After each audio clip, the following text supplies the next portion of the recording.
Assalamualaikum warahmatullahi wabarakatuh. Apa kabar untuk seluruh pemirsa video saya dari Sabang sampai Merauke? Semoga selalu diberi keberkahan rahmat, dimudahkan segala urusannya, dimudahkan rezekinya, diberi kesehatan oleh Allah Subhanahu wa Ta'ala, serta diberi hidayah oleh Allah Subhanahu wa Ta'ala untuk orang-orang yang belum mendapatkannya.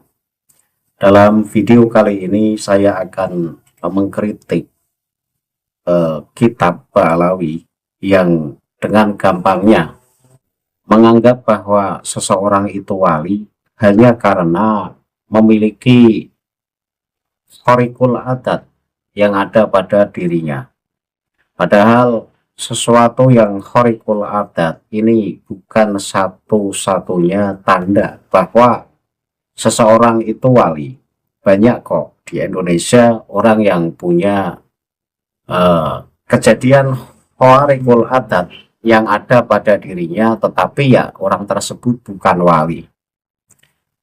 Nah, kitab yang akan saya bahas ini adalah dua kitab, yaitu kitab Tadhkirun Nas dan kitab Masra'ur Rawi.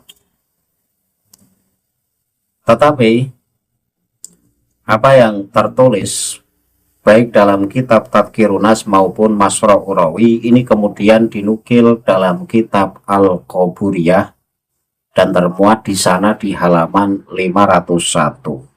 Bahwa dalam kitab Al-Qaburiyah halaman 501 ini mengkritisi terkait kisah-kisah keramat yang tertulis dalam kitab Ba'alawi, yaitu Tadhkirun Nas dan Masra'ur Rawi, yang mana penulis dari kitab Al-Qaburiyah ini mengkritik bahwa orang-orang Ba'alawi ini dengan gampangnya menjadikan bahwa kejadian luar biasa atau khariqul adat yang melekat pada diri seseorang ini dijadikan satu-satunya tanda bahwa seseorang itu wali. Sehingga dengan gampangnya bahwa orang yang memiliki khariqul adat ini lantas disebut wali di kalangan para Habib-Habib Ba'alawi. Nah, karena apa yang tertulis dalam kitab Al-Qaburiyah ini juga sama seperti apa yang ada dalam pikiran saya, bahwa kita memang tidak boleh serta-merta menganggap atau meyakini bahwa seseorang itu wali hanya karena memiliki khariqul adat. Namun sebelum masuk pada pembacaan kitab Al-Qaburiyah, untuk seluruh penonton dari manapun semua yang belum subscribe channel saya, bisa tekan tombol subscribe, kemudian like, serta share video ini ke teman-teman semua. Agar yang belum tahu menjadi tahu, yakinlah bahwa munculnya channel ini semata-mata untuk memberi edukasi kepada seluruh umat muslim di Indonesia agar tidak mudah terjerat oleh doktrin-doktrin sesat yang dilancarkan oleh golongan yang mengaku sebagai keturunan Rasulullah dengan mengatasnamakan agama. Selanjutnya, saya langsung masuk pada pokok pembahasan. Apa yang akan saya baca adalah kitab Al-Qaburiyah yang ditulis oleh Ahmad bin Hasan.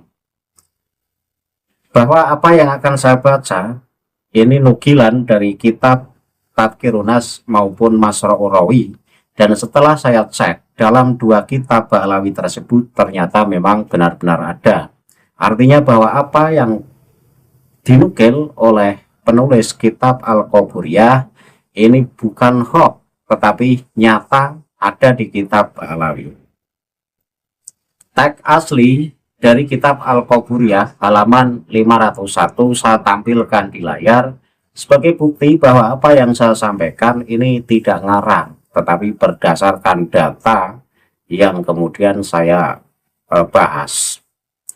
Namun untuk memudahkan penonton dalam ikut menyimak dari apa yang saya baca, maka teks yang tertulis dalam kitab Al-Qaburiyah yang tidak berharokat ini sudah saya rubah menjadi teks Arab yang berharokat.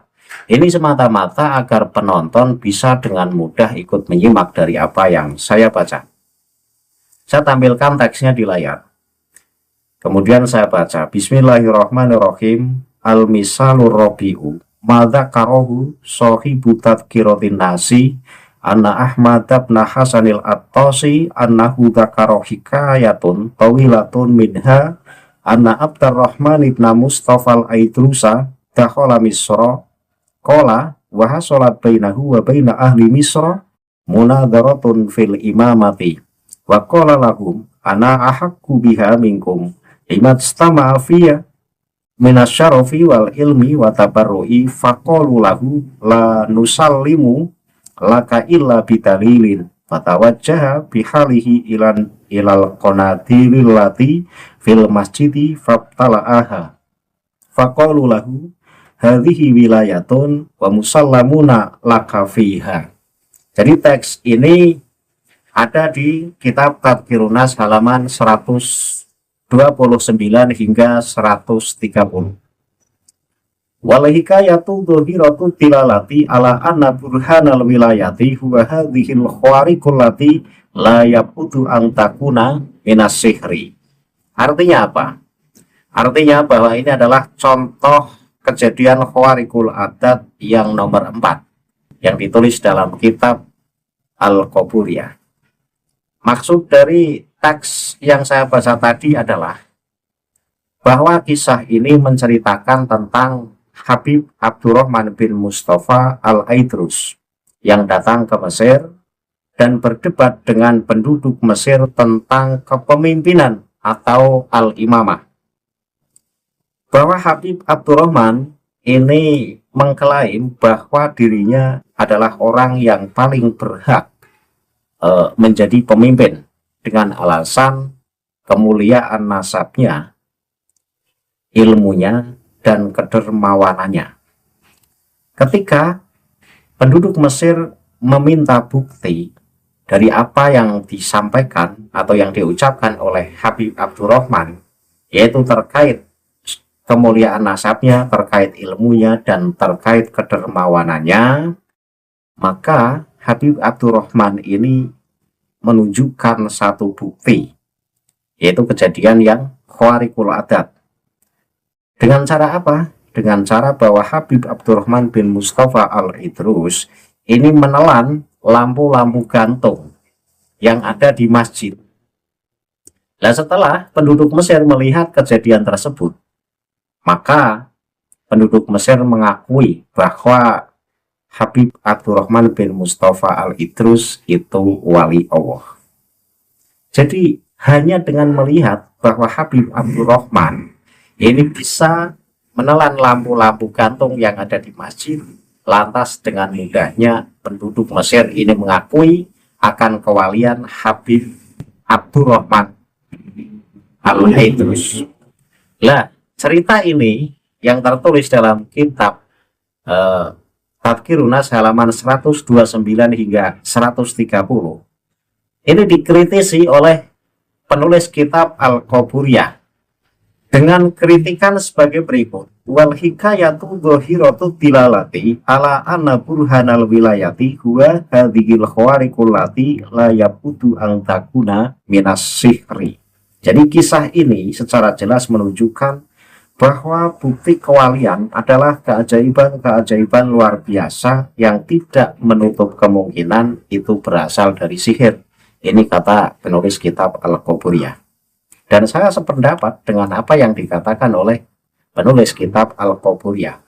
Kalau hanya untuk mendeteksi seseorang itu wali, hanya dengan satu bukti bahwa orang tersebut memiliki khawariqul adat atau kejadian luar biasa yang melekat pada diri seseorang, maka saya rasa belum cukup.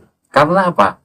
Ya bisa saja kejadian khawariqul adat itu justru datangnya dari jin atau disebut sihir. Nah, poin utama kritikan oleh penulis kitab Al-Qaburiyah adalah kritik terhadap bukti kewalian. Penulis kitab Al-Qaburiyah ini mengkritik keras pandangan yang menganggap bahwa melakukan hal-hal luar biasa seperti halnya mampu menelan lampu atau bisa terbang secara otomatis membuktikan seseorang adalah wali Allah. Nah, ini yang dikritik oleh penulis kitab Al-Qaburiyah. Kemudian yang kedua, mempertanyakan sumber khawarikul adat. Jadi penulis kitab Al-Qaburiyah ini menekankan bahwa keajaiban luar biasa atau khawarikul adat semacam itu bisa saja berasal dari sihir atau tipuan lain, bukan hanya dari karomah atau anugerah dari Allah. Nah, standar sejati kewalian menurut penulis kitab Al-Qaburiyah adalah secara implisit penulis menyiratkan bahwa kewalian sejati harus dibuktikan dengan istiqomah atau keteguhan dalam menjalankan syariat. Kemudian akhlak mulia dan ketakwaan, bukan sekedar kemampuan fisik yang aneh. Nah, ini saya sepakat dari apa yang tertulis dalam kitab Al-Qaburiyah, bahwa ketika Habib Abdurrahman bin Mustafa Al-Idrus ini ngotot bahwa dirinya adalah orang yang paling berhak menjadi pemimpin di kota Mesir, dengan alasan bahwa dirinya punya kemuliaan, punya ilmu, dan punya kedermawanan, kemudian ditentang oleh penduduk Mesir. Dan penduduk Mesir ini meminta bukti atas apa yang disampaikan, bahwa dirinya benar-benar bernasab mulia, punya ilmu, dan dermawan. Kemudian setelah penduduk Mesir ini meminta bukti kepada Habib Abdurrahman bin Mustafa Al-Idrus, maka Habib Abdurrahman ini menelan lampu-lampu gantung yang ada di masjid.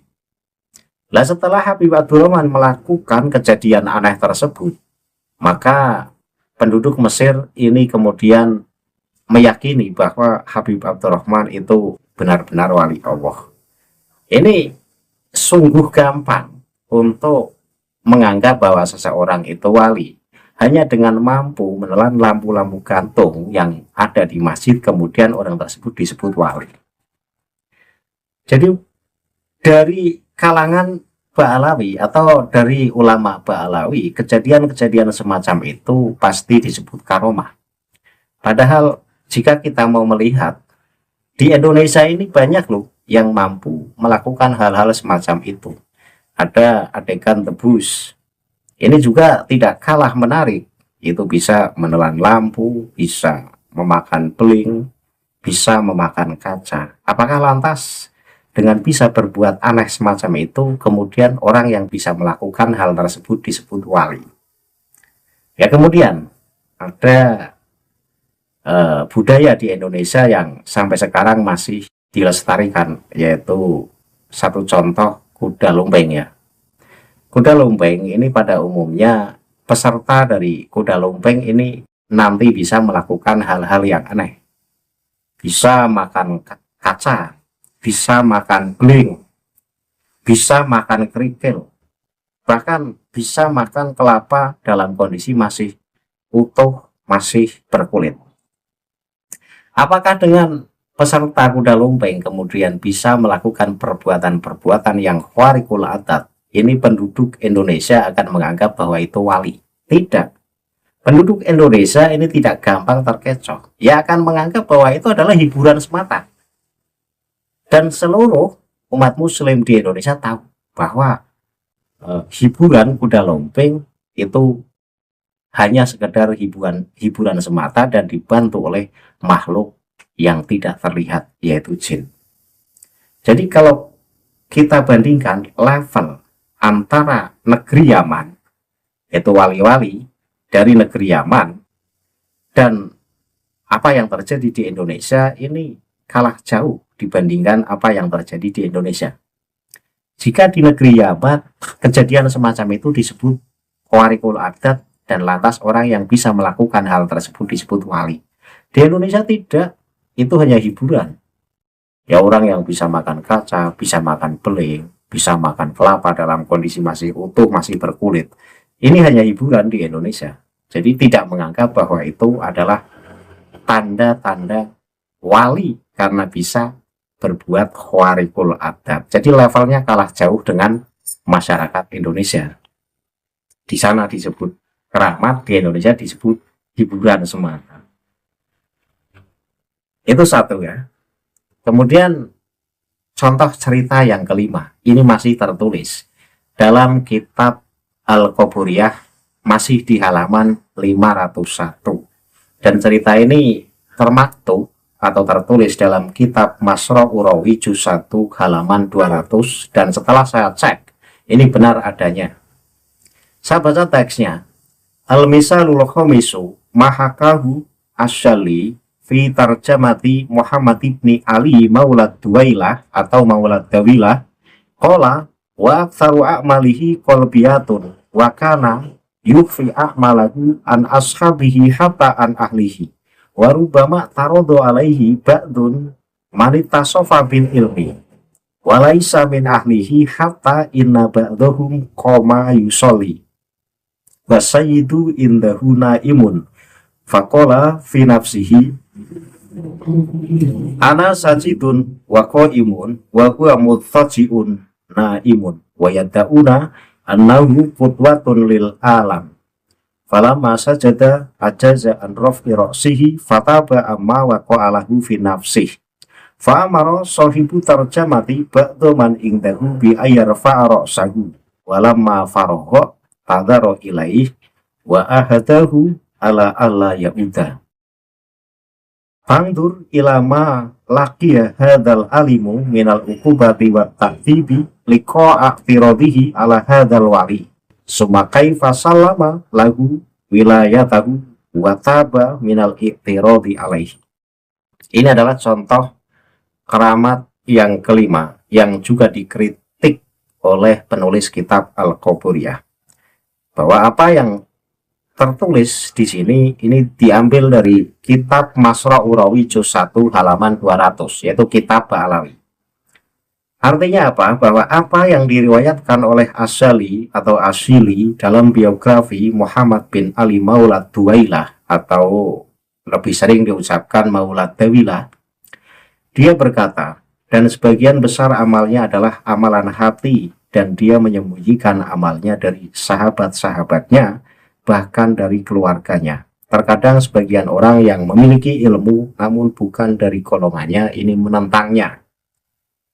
Sampai-sampai salah seorang dari mereka bangun untuk sholat, sementara Habib Muhammad bin Ali ini sedang tidur di sampingnya. Lalu dia berkata dalam hatinya, "Aku sedang sujud dan berdiri."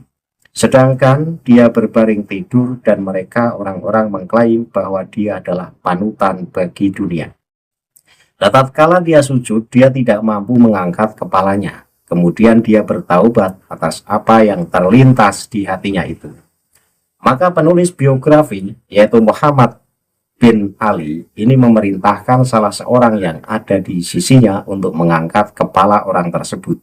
Dan ketika selesai diangkat, dia, orang yang menentang, meminta maaf kepadanya dan berjanji kepadanya bahwa dia tidak akan mengulanginya lagi. Ya, perhatikanlah hukuman dan didikan yang dialami oleh orang alim ini sebagai balasan atas penentangannya terhadap wali ini, dan kemudian bagaimana dia mengakui kewaliannya serta bertaubat dari menentangnya. Ini juga contoh kelima. Ini dikritik oleh penulis kitab Al-Qaburiyah, bahwa cerita ini adalah keramat Muhammad Maulad Dawilah.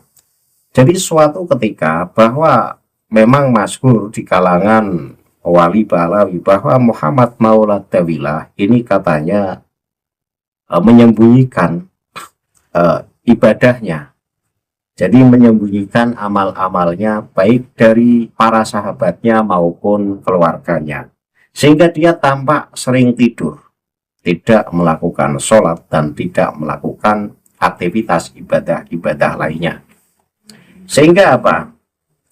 Sehingga menjadikan prasangka buruk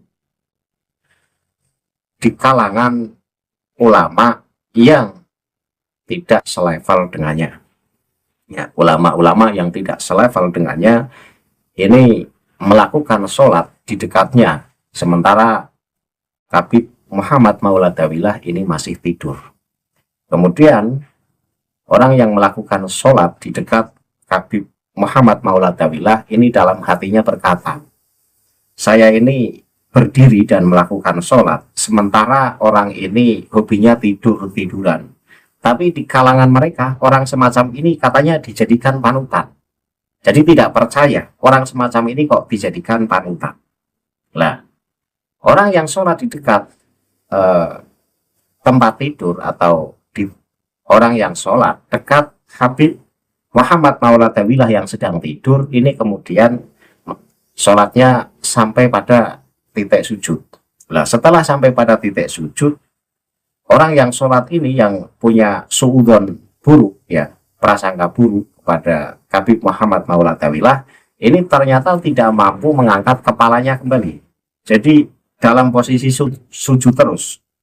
Kemudian Habib Muhammad bin Ali ini menyuruh orang yang ada di sekitarnya untuk mengangkat kepalanya. Nah, setelah diangkat kepalanya, maka orang tersebut tobat dan meminta maaf kepada Habib Muhammad Maulatawilah atas prasangka buruk yang sempat diucapkan dalam hatinya. Ini dari kisah ini kemudian langsung diyakini bahwa Habib Muhammad Maulatawilah ini wali.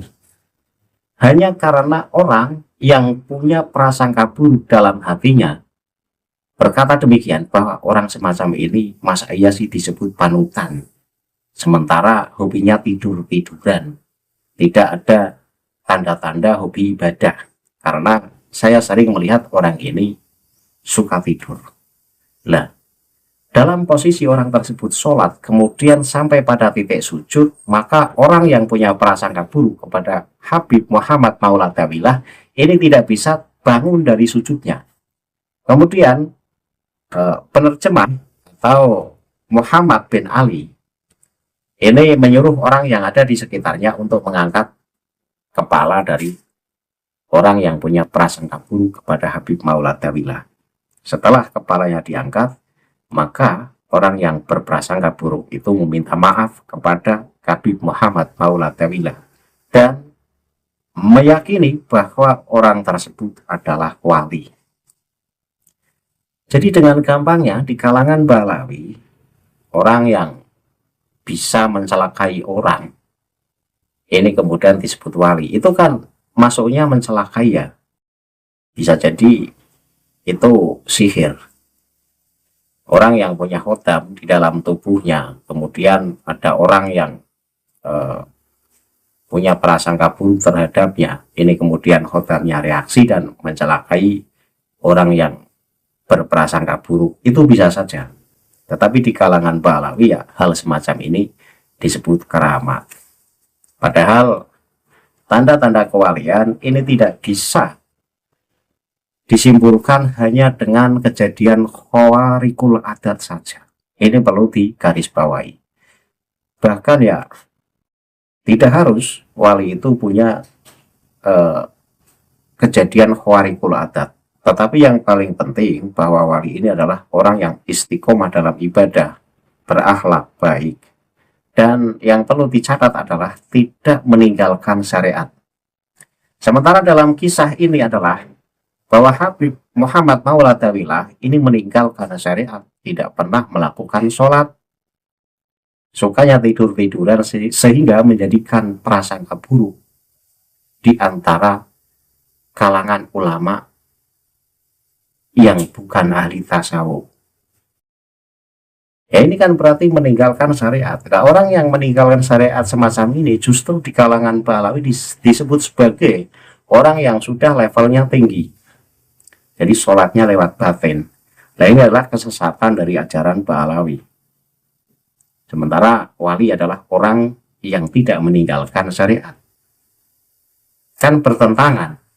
Jika memang wali itu lantas boleh meninggalkan syariat, berkali-kali saya bilang, tentunya Rasulullah pun meninggalkan syariat dan beralasan, oh, saya sholatnya lewat batin.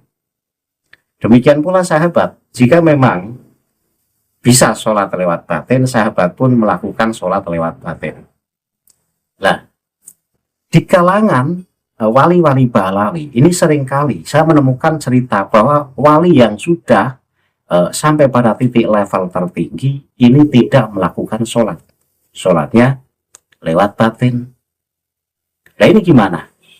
Apakah yang semacam itu disebut wali? Ya saya tidak bisa menerima karena wali tidak meninggalkan syariat. Sementara dalam cerita ini yang ada dalam kitab Masra Urawi juz 1 halaman 200 ini justru meninggalkan syariat. Nah ini ajaran yang tidak benar. Ajaran yang tidak benar semacam ini kemudian dikagumi sebagai ulama yang sudah mencapai level kewalian dengan level tertinggi sehingga ibadahnya ini cukup dalam batin atau bisa membelah diri, yang tampak itu yang tidur sementara yang lain ini melakukan sholat. Ini ajaran yang sesat dan tidak bisa dibuktikan kebenarannya. Nah dari apa yang saya kaji, apa yang saya baca, yaitu dengan mengkaji dan mentelaah kitab-kitab Ba'alawi, maka penonton akan makin paham dengan seringnya menonton video saya bahwa kitab-kitab Ba'alawi ini memang seringkali mengajarkan ajaran-ajaran yang menyimpang.